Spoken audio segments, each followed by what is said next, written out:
Alors, en termes de tarification responsable, nous nous inscrivons là-dessus. Depuis l'étape de projet, Cori invariablement a toujours utilisé 10% de taux d'intérêt pour 6 mois de cycle. Alors, à cette époque-là, je parle de 2005-2006, toutes les évaluations qui sont passées nous ont dit que le taux est faible. Pour assurer votre rentabilité, parce que notre rentabilité reste fragile, il faut augmenter le taux d'intérêt. Mais par principe, les élus, les administrateurs et même nous-mêmes, nous avons dit qu'il faut trouver un autre moyen. Donc, c'est en faisant quoi? C'est travaillant sur les coûts. Les charges financières, on cherche à les réduire tout le temps.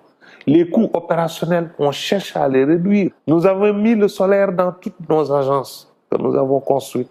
Tout ça contribue à réduire la facture d'électricité. Et il y a 3 ans, le personnel a pris sur lui la décision de réduire son salaire. De manière collective, nous avons dit l'institution est en difficulté parce que nous avions enregistré une perte en 2011, diminuons les salaires. Déjà, en fin 2012, nous avons renoué avec des exercices excédentaires.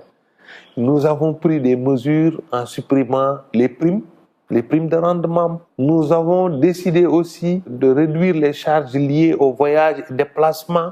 Alors tout cela, nous avions fait ça en interne dans le but de maîtriser les coûts. Nous refusons, nous, en tout cas, de transférer nos inefficacités sur la clientèle. Et les moyens que nous recherchons toujours, c'est de trouver des refinancements à taux concessionnel. Et nous en avons obtenu. Nous avons obtenu des prêts à taux de 5%, de 0% avec Kiva, bien qu'il y a des pertes de change parfois. Et aujourd'hui, malgré la difficulté qu'il y a sur les marchés, on parvient à lever à 7%. Donc ça nous permet d'être plus efficaces et de maintenir le taux à 10%. Et au moment où je parle, nous avons encore une marge tenant compte du taux d'usure qui est à 24%.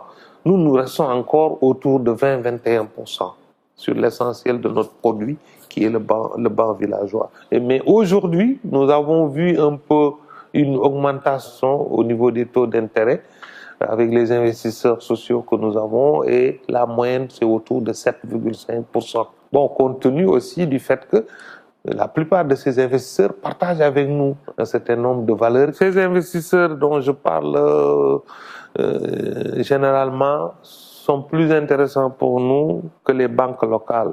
C'est des investisseurs qui viennent de l'étranger. Hein. Nous travaillons avec la Fondation Grameen Crédit Agricole, Pamiga Finance, Oiko Crédit, Triple Jump, Symbiotics, World Planet Foundation. Nous travaillons avec Kiva.